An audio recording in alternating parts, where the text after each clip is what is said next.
दोस्तों, 3 विधायकों पर विधायक लेड फंड से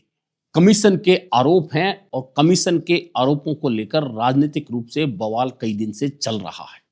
लेकिन क्या अब ये तीनों विधायक दोषी पाए जाएंगे और दोषी पाए जाने पर क्या इनकी विधायकी चली जाएगी, यह सबसे बड़ा सवाल है। लेकिन जिस तरह से शुरुआत हुई थी और भाजपा ने तेवर दिखाए थे, कांग्रेस ने तेवर दिखाए थे, विधानसभा ने तेवर दिखाए थे, सरकार ने तेवर दिखाए थे, अब लगता है कि कहीं ना कहीं इन विधायकों को बचने का रास्ता मिल सकता है। हालांकि सदाचार समिति फैसला करेगी, फैसला विधानसभा अध्यक्ष के पास जाएगा और उसके बाद विधानसभा अध्यक्ष फैसला करेंगे कि आखिरकार इन तीनों विधायकों के साथ क्या होना है। लेकिन इन 3 विधायकों से पहले एक विधायक सवाल के बदले घूस के मामले में जो एसीबी की गिरफ्त में आए थे, जयकृष्ण, जो बीएपी के विधायक हैं, उनको लेकर सीधा सीधा संदेश है कि उनकी विधायकी जा सकती है। अब ये चारों विधायकों के मामले अलग अलग हैं। अलग अलग इसलिए है कि जयकृष्ण पटेल पैसा लेते हुए एसीबी ने रंगे हाथों गिरफ्तार किया था और उनके खिलाफ कोर्ट में जो मामला चल रहा उसमें चालान पेश किया जा चुका है। हालांकि उनके पीए जयकृष्ण के फरार हैं, एक आरोपी और फरार है और उनके खिलाफ जांच अधूरी है। लेकिन जो बाकी लोग पकड़े गए हैं, 4 लोग, जयकृष्ण सहित 4 लोग, उनके खिलाफ चालान कोर्ट में पेश हो चुका है। अब कोर्ट वहां से जो फैसला करेगा उसके आधार पर जयकृष्ण पटेल जो बीएपी के विधायक हैं, उनकी विधायकी का फैसला सजा के आधार पर होगा, क्योंकि 2 साल से ज्यादा की अगर सजा हो जाती है तो फिर विधायकी जाना तय है। लेकिन इधर विधायक कोष से कमीशन मांगने के मामले में भाजपा के रेवंत राम डांगा, कांग्रेस की अनीता जाटव और निर्दलीय रितु भानावत जो हैं वो कैमरे के सामने दिखी हैं, जिनमें 2 विधायक सीधे सीधे कमीशन लेते हुए तो तीसरे के पति के साथ बातचीत हुई है। यह सारा मामला है और इस मामले में राजनीतिक रूप से जितनी तेजी, यह मामला स्टिंग का जैसे ही सामने आया था, आपको याद होगा कि मुख्यमंत्री भजनलाल शर्मा ने तीनों विधानसभा क्षेत्रों के तीनों विधायकों के विधायक कोष पर तुरंत प्रभाव से रोक लगा दी थी। यह बहुत अच्छा कदम माना गया था। कांग्रेस ने अनीता जाटव को नोटिस देकर 7 दिन में जवाब मांगा था, लेकिन उस नोटिस का क्या हुआ, जवाब आया नहीं आया, क्या आया, इसे लेकर अभी तक कोई भी चर्चा कांग्रेस में नहीं है। उधर भाजपा ने भी रेवंत राम डांगा को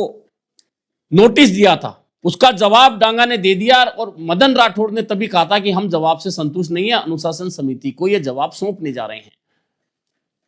दोबारा रेवंत राम डांगा का जवाब आ गया और भाजपा में उसकी जांच चल रही है। अब भाजपा क्या करेगी, नहीं करेगी, कांग्रेस क्या करेगी, क्या नहीं करेगी, यह पार्टी का आंतरिक मामला है। लेकिन जहां तक विधानसभा की सदाचार समिति है, तो विधायक 2 बार इस समिति के सामने पेश हो चुके हैं। पहली बार जब समिति ने बुलाया था तो तीनों विधायकों ने समय मांगा था और समय मांगा था। उसके बाद आज यानी कि 6 जनवरी 2026 को तीनों विधायक सदाचार समिति के सामने फिर से पेश हुए हैं और पेश होकर तीनों ने अपने बेगुनाही के सबूत समिति को सौंप दिए। अब वे बेगुनाह हैं, नहीं हैं, उन्हें फंसाया गया था, वे फंसे हैं, वे दोषी हैं, निर्दोष हैं, ये सारी चीजें सदाचार समिति तय करेगी। लेकिन सदाचार समिति का यह कहना है कि जो जवाब आया है, जो सबूत आए हैं और जो मीडिया हाउस ने स्टिंग किया था, उनसे जो सबूत हमारे पास आए हैं, उनकी जांच करने के बाद हम विधिक राय लेंगे और विधिक राय लेने के बाद फैसला करेंगे कि आखिरकार इस मसले में क्या है, क्या नहीं। लेकिन महत्वपूर्ण राजनीतिक बात यह है कि इसी मामले को लेकर भाजपा के प्रदेशाध्यक्ष मदन राठौड़ कह चुके हैं कि विधायकों को फंसाया गया है। क्या यह इशारा ऐसा है कि अपने विधायक को निर्दोष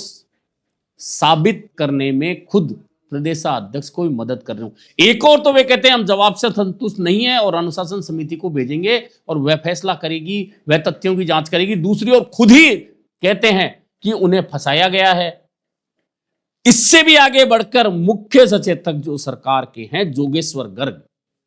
वे कहते हैं कि स्टिंग ऑपरेशन में सिर्फ लेन देन की बात हुई है, पैसा लेते हुए नहीं दिखे, तो क्या यह सीधा सीधा संकेत नहीं है कि विधायकों को बचाने के लिए सरकारी पक्ष अब कदम आगे बढ़ा रहा है? अगर ऐसा है तो फिर यह तय है कि विधायक सिर्फ भाजपा के नहीं बचेंगे, रेवंत राम डांगा ही नहीं बचेंगे, फिर अनिता जाटव को भी छूट देनी पड़ेगी और रितु भानावत को भी छूट देनी पड़ेगी। हालांकि रितु भानावत इन तीनों विधायकों में से पहले से ही आक्रामक हैं और कहती रही हैं कि ना तो मैंने पत्र दिया है ना मैंने पैसा लिया है, लेकिन अनिता जाटव पैसा लेते हुए दिख रही हैं, पत्र देते हुए दिख रही हैं, रेवंत राम डांगा पत्र देते हुए दिख रहे हैं। और सबसे मजेदार बात है कि इसी मामले में जो पत्र जिन अधिकारियों को भेजे गए और जिन्होंने स्टिंग में स्वीकारा कि हां कमीशन लेकर इस तरह का काम होता है, उन्हें सस्पेंड कर दिया गया, लेकिन विधायकों की जांच चल रही है। यानी कि यह दो तरह का मामला सरकार के अंदर बना हुआ है। कुल मिलाकर इस पूरे मसले का जो कहानी अब बन रही है या बनती दिख रही है, उसमें कहीं ना कहीं विधायकों को जो ये मामला है उसे लटकाया जा रहा है या आगे बढ़ाया जा रहा है, क्योंकि अब 28 जनवरी से विधानसभा का शीतकालीन सत्र यानी कि बजट सत्र आने वाला है। अगर उससे पहले कोई फैसला नहीं होता है तो फिर यह फैसला तय मान के चलिए कि एक तरह से लिंगर ऑन कर दिया गया है, और अगर ऐसा होता है तो इन विधायकों को अपने बचाव का और ज्यादा रास्ता ढूंढने का मौका मिल जाएगा। और अगर ऐसा होता है तो फिर जो स्टिंग हुआ है जिसमें ये विधायक लेन देन की चर्चा करते हुए, पत्र देते हुए, लेन देन करते हुए दिखाई दे रहे हैं, फिर उसको लेकर क्या होगा यह सवाल अभी अनुत्तरित है। लेकिन इस मामले को लेकर अब एक नई बात और सामने आई कि विधानसभा की समितियों की जो भी मीटिंग होती है, जिस भी बात को लेकर चर्चा होती है, वह कभी भी सार्वजनिक नहीं होती और विधानसभा की समितियां चर्चा करने के बाद अपनी रिपोर्ट विधानसभा अध्यक्ष को भेजती हैं, चाहे वह कोई सी भी समिति हो, और उसके बाद विधानसभा अध्यक्ष कोई फैसला लेते हैं जो भी कमेटी सिफारिश करती है उसके आधार पर। लेकिन सदाचार समिति जो विधायकों पर फैसला लेने वाली है, उसकी दोनों बार मीटिंगें हुई, दोनों बार विधायकों को बुलाया गया, उनके अंदर क्या चर्चा हुई उसके कहीं ना कहीं जो संकेत हैं वे समिति के अध्यक्ष कैलाश वर्मा ने मीडिया के सामने कह दिए। अब इसे लेकर नेता प्रतिपक्ष टीकाराम जूली ने आपत्ति जता दी, और टीकाराम जूली की आपत्ति यह है कि विधानसभा के नियम और प्रक्रियाएं हैं, वैधानिकताएं हैं, उन वैधानिकताओं का आधार यही होता है कि समितियां जो भी विचार करती हैं, जो भी पूछताछ करती हैं, उसकी सिफारिशें सीधे अध्यक्ष को भेजी जाती हैं, उन पर कभी सार्वजनिक चर्चा नहीं होती। लेकिन सदाचार समिति के सदस्य बाहर आकर जिस तरह से सार्वजनिक रूप से चर्चाएं कर रहे हैं वह सही नहीं है, और इस बारे में टीकाराम जूली ने विधानसभा अध्यक्ष से अपील की है कि वह समितियों को ताकीद करे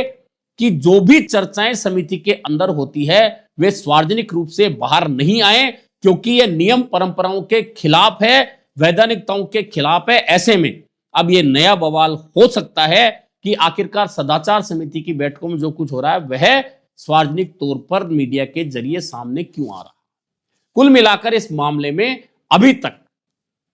2 बार विधायकों को बुलाया जा चुका है, और समिति के अध्यक्ष कैलाश वर्मा का कहना है कि जरूरत पड़ी तो विधायकों को फिर बुलाएंगे, लेकिन इससे पहले जो भी सबूत मीडिया हाउस से मिले हैं, जो बेगुनाही के सबूत विधायकों ने हमें दिए हैं, उसे लेकर विधिक राय लेंगे, और उसके बाद में हम आगे तय करेंगे कि विधायकों को फिर बुलाना है या अपनी सिफारिशों के साथ में रिपोर्ट हमें विधानसभा अध्यक्ष को सौंपनी।